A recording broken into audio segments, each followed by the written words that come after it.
To what extent does your willingness to look at other property types and combine them with self-storage, if that owner has multiple asset classes, to what extent does that represent some kind of, conceptual pivot that you guys have made recently in order to deal with this changing landscape? Or is that something that's been there forever?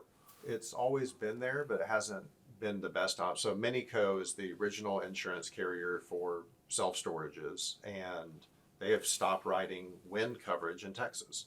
And so they're no longer an option for us. And other niche carriers that did self-storages specialized in self-storages, and they were writing those at a different rate than the other asset classes. But now we're looking at these big national programs that they insure office buildings and warehouses and retail spaces already. So just adding in a self-storage into what they do is normal, compared to a Minico would not want your shopping center.